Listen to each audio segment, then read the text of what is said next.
اچھا بہت ممکن ہے وہ کل کو سامنے آ جائیں اور وہ یہ کہیں جناب ہم تو کہیں چھپے ہوئے تھے اور معاملہ طے ہو جائیں. یہ بھی ہو سکتا ہے, یہ بھی ہو سکتا ہے. اور مجھے شرمندہ کرنے کی بھی کوشش کی جائے ان تمام لوگوں سمیت جنہوں نے آواز اٹھائی ان کے حق میں کہ جناب آپ ان کے لیے آوازیں اٹھا دیے تو خود ہی غائب ہو گئے تھے. نہیں, خود غائب نہیں ہوئے. میرے پاس فرسٹ ہینڈ انفارمیشن تھی کہ ان کو ایجنسیوں نے اغوا کر لیا ہے اور اب انہیں جب تک معاملہ ٹھیک نہیں ہو جائیں گے نہیں چھوڑا جائے گا. تو رضوی برادران کو غائب کر دیا گیا, تحریک لبیک کے لوگوں کا قتل عام کیا گیا. ہم نے سارا کچھ ہوتے ہوئے دیکھا. پاکستان تحریک انصاف وہ واحد جماعت ہے جس نے بڑا کلیئر سٹانس لیا ہے اور سب سے پہلے لیا ہے. یعنی فضل الرحمان, جماعت اسلامی سارے پیچھے رہ گئے. پاکستان تحریک انصاف نے سب سے کلیئر سٹانس سب سے پہلے آ کر لے لیا. کیا ہو جائے گا؟ ڈونلڈ ٹرمپ ناراض ہو جائے گا تو کیا فرق پڑتا ہے؟ عمران خان کون سا باہر آ رہا ہے بھئی؟ امریکہ کو پتا چلے کہ یہ ایک الگ پولیٹیکل پارٹی ہے بھئی, ان کا ایک موقف ہے اور ان کی کل کو حکومت بھی آنی ہے. آپ رستہ نہیں ان کا روک سکتے. پاکستان میں عوام کا رستہ کون روک سکتا ہے؟ خواجہ آصف صاحب کے ساتھ ایک کے بعد ایک زیادتی ہوتی ہے اور بڑی سخت زیادتی ہو جاتی ہے. پہلے انہوں نے ایک اسرائیل کے خلاف ٹویٹ کیا, بہت ڈانٹ ٹپٹ کے بعد وہ ٹویٹ ڈیلیٹ ہو گیا. خواجہ صاحب کے لیے بڑی شرمندگی والا معاملہ بن گیا. اب دیکھیں نا, مجھے اس بات پہ اعتراض نہیں ہے کہ خواجہ صاحب کیا ٹویٹ کرتے ہیں اور کیوں ڈیلیٹ کرتے ہیں. میرا پرابلم یہ ہے کہ ایک وزیر دفاع کی ایک عزت ہوتی ہے, ایک مقام ہوتا ہے. خواجہ صاحب اتنی دفعہ ممبر قومی اسمبلی بنے ہیں, آخری 3 مرتبہ تو متنازع ہی بنے, ان کو زبردستی بنایا گیا. 2013 میں بھی ان کی سیٹ متنازع تھی, 2018 میں بھی متنازع تھی, بلکہ انہوں نے خود کہا کہ میں نے تو جنرل باجوہ سے کہہ کے سیٹ لی ہے, اور اس مرتبہ تو خانہ ہی خراب ہو گیا. خواجہ صاحب جو ہیں وہ عثمان ڈار کی والدہ سے بہت بری طرح ریحانہ ڈار صاحبہ سے الیکشن ہارے تھے. بہرحال پھر بھی وہ ایم این اے بن کے بیٹھ گئے. اتنی دفعہ کوئی بندہ ایم این اے رہا ہو, منسٹر رہا ہو, اور اس کے ساتھ اس قسم کا سلوک کیا جائے یا ایسے ٹویٹ اینڈ ڈیلیٹ ہوں اور اس طرح کی چیزیں ہوں تو یہ بڑا معیوب ہوتا ہے. جو چیز مجھے پتا چلی مجھے بہت دکھ ہوا تھا اور میں سخت اس کی مذمت کرتا ہوں. ناظرین, یہاں پہ الجزیرہ نے ایک خبر چلائی خواجہ آصف کے حوالے سے. میں نے پچھلے ویلاگ میں آپ کو کہہ دیا تھا کیونکہ میں نے بھی انہی اخبارات کو پڑھا ہوا ہے. تو الجزیرہ نے خبر چلائی تھی, خواجہ آصف کا ایک سٹیٹمنٹ چلایا تھا, الجزیرہ انگلش کے اکاؤنٹ پہ آیا تھا کہ we have a clear stance that this is not acceptable to us, کہ ہمارا بڑا کلیئر موقف ہے کہ یہ ہمارے لیے قابل قبول نہیں ہے.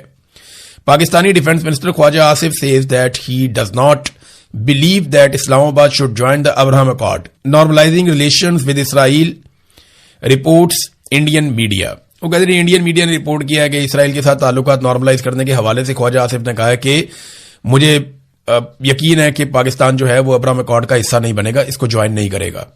یہ خواجہ آصف نے کہا. اچھا, اب جناب الجزیرہ کی تردید بھی آ گئی. اب آپ یہ دیکھیں نا کہ خواجہ آصف کے کھاتے میں اتنا پیارا سٹیٹمنٹ گیا کہ ہم ابراہم اکارڈ کا حصہ نہیں بنیں گے. مجھے لگا کہ بڑا غیرت مندانہ سٹیٹمنٹ دیا وزیر دفاع نے, اور اس سٹیٹمنٹ کی اور اس کلپ کو لے کر بہت اس کو وائرل بھی کیا گیا. یہ جو ایک سکرین شاٹ ہے, اس سکرین شاٹ کو بہت وائرل کیا گیا, بتایا گیا دنیا کو دیکھیں جی سٹانس لے لیا خواجہ آصف نے. اب الجزیرہ انگلش کو رابطہ کیا گیا تو ان کو بیچاروں کو اپنی یہ ٹویٹ ڈیلیٹ کرنی پڑی. اب وہ کیا لکھتے ہیں, a now deleted Al Jazeera English X post mistakenly quoted Pakistan's defense minister on the Abraham Accord. There is no record of him having made that statement. وہ کہہ رہے جی ہمیں یہ ٹویٹ خواجہ آصف کی حوالے سے جو ہم نے ایک لگا دی تھی ہمیں ڈیلیٹ کرنی پڑی ہے ابراہم اکارڈ کے بارے میں, اور اس طرح کا کوئی ریکارڈ نہیں ملا کہ انہوں نے کوئی ایسا بیان دیا ہو. جس بیان کے اوپر اترا رہے تھے, چوڑے ہو رہے تھے, وہ بیان ہی نہیں ہے بیچ میں.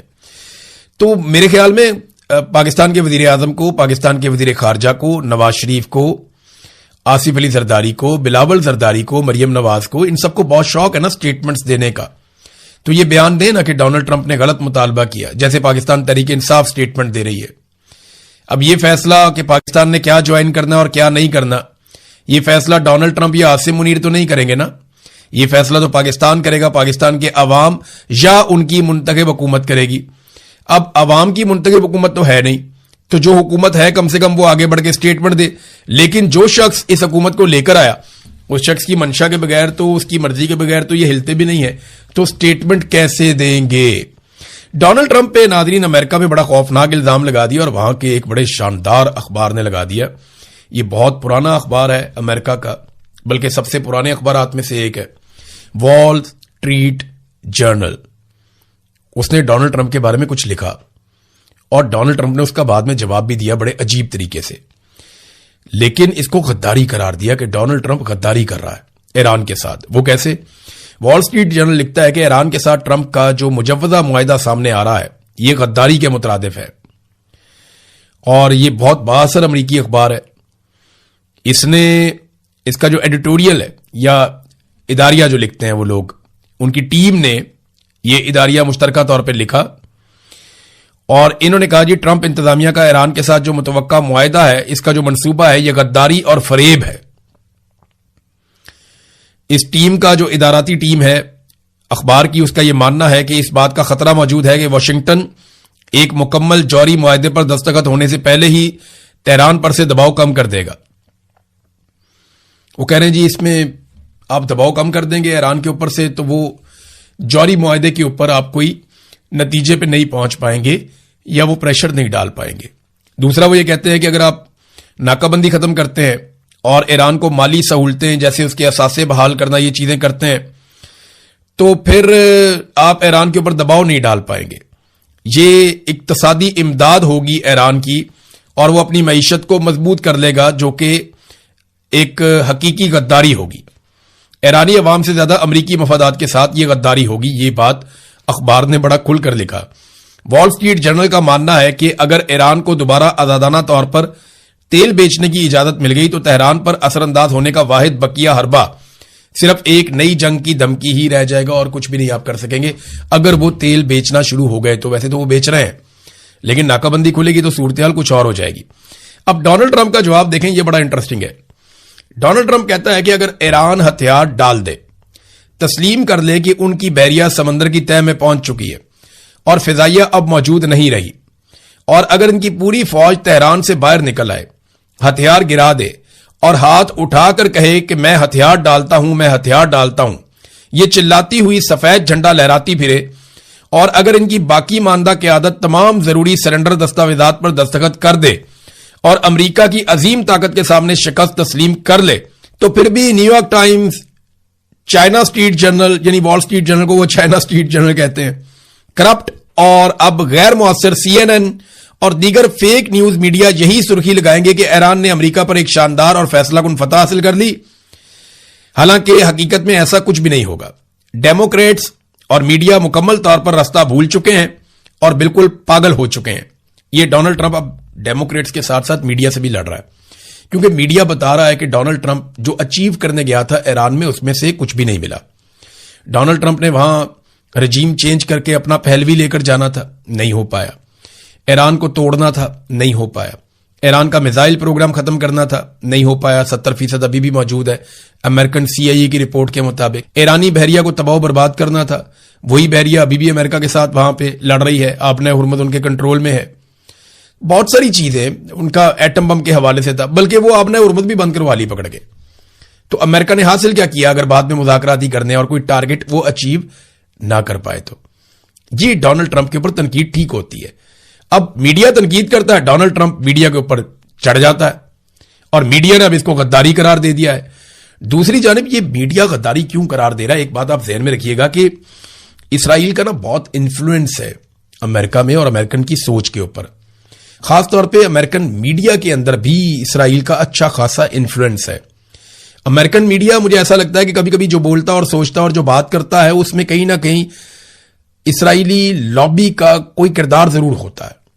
ایسا نہیں ہو سکتا کہ وہ بالکل یک طرفہ ہو جائے۔ دیکھیں کئی میڈیا والے ایسے لوگ ہیں جو یہ کہتے ہیں کہ اسرائیل نے امریکہ کو استعمال کیا، کئی سیاستدان بھی یہ بات کہتے ہیں، لیکن یہ سب کو ماننا پڑے گا کہ چھوٹا سا ملک ہے اسرائیل اور وہ سپر پاور کی بہت ساری چیزوں کو کنٹرول کرتا ہے۔ ابھی وہاں پہ ایک نیشنل سیکیورٹی کی میٹنگ ہوئی ہے، نیتن یاہو نے لی اور اس کے ساتھ اس کے سارے وزراء بیٹھے ہوئے تھے اور بڑے ہارڈ لائنر سے انہوں نے بڑے سخت سٹیٹمنٹ دیے، لیکن ان کے وزیر خزانہ نے کہا کہ ہمیں وائٹ ہاؤس میں ایسی سپورٹ کبھی بھی نہیں ملی جو ٹیم ہمیں اب وائٹ ہاؤس میں میسر ہے، اور جو انہوں نے ہمارے لیے کیا وہ اس سے پہلے کبھی کوئی نہیں کر پایا اور شاید آئندہ بھی مشکل ہو جائے گا۔ پھر انہوں نے نیتن یاہو کو اس کا سہرا باندھا کہ نیتن یاہو وہ آدمی ہے جس نے ڈونلڈ ٹرمپ کو قائل کیا اور امریکہ کو اس لڑائی کے اندر ساتھ لے کر آیا اور اپنے ساتھ لڑنے کے لیے اس کو ساتھ کھڑا کیا۔ یہ نیتن یاہو کو انہوں نے کریڈٹ دیا۔ بہرحال ایک دباؤ نیتن یاہو کے اوپر یہ بھی ڈالا گیا کہ کچھ نہ کچھ کر کے امریکہ کو دباؤ ڈالا جائے کہ وہ اس قسم کا معاہدہ نہ کرے جس قسم کے معاہدے کی خبریں باہر آ رہی ہیں. اب یہ بڑے سخت موقف ہیں جو لیے گئے ہیں اسرائیل کے اندر سے. اسرائیلی وزیر داخلہ سیکیورٹی، یہ قومی سلامتی کے وزیر ہیں، بین غویر، یہ وہی وزیر ہے میرے خیال میں جو جا کے ویڈیو ایک جاری کر دی تھی، وہ فریڈم فلیٹیلا والے جو گئے ہوئے تھے انسانی حقوق کے علمبردار کارکن، ان کے ساتھ جو ظلم ہوا تھا. تو اب یہ کہتے ہیں جی حزب اللہ کے حملوں پہ انہوں نے بیان دے دیا. انہوں نے کہا جی میں نیتن یاہو سے مطالبہ کرتا ہوں کہ ٹرمپ کو فون کریں یا ان کے پاس جائیں، ان کے سامنے میز پر ہاتھ ماریں اور زور دے کر کہیں، یہ واضح کر دیں کہ ریاست امریکہ یہ سب قبول کرنے کے لیے تیار نہیں ہے، نہ ہی وہ اسے برداشت کرنے کے لیے تیار ہے. دیکھیں اسرائیل میں نیتن یاہو کے اوپر دباؤ تو بہت آ رہا ہے. اس دباؤ کو مینج کرنے کے لیے بظاہر ایسا دکھائی دے رہا ہے کہ اسرائیل نے اپنے حملے تیز کر دیے ہیں غزہ پہ اور لبنان پہ. ابھی لبنان پہ جو حملے رپورٹ ہوئے تھوڑی دیر پہلے میں پڑھ رہا تھا، 31 لوگ شہید ہوئے گزشتہ 24 گھنٹوں میں. اسی طرح غزہ میں ایک بڑی مصروف جگہ کے اوپر گلی میں جہاں پہ بقرہ عید کی قربانی اور یہ وہ چیزیں وہ اکٹھے ہوتے ہیں لوگ، تو وہاں پہ بھی حملہ کیا گیا. وہ بڑا شدید حملہ تھا اور اس کے اندر ابھی جانی نقصان رپورٹ نہیں ہوا، پراپر خبریں ہمارے پاس نہیں آئیں. تو غزہ پہ یا لبنان پہ اسرائیلی اٹیک بہت تیز ہو گئے ہیں. شاید وہ ایران کے ساتھ لڑائی میں جو سبکی ہوئی ہے اس کو مٹانے کے لیے یا اس خفت سے جان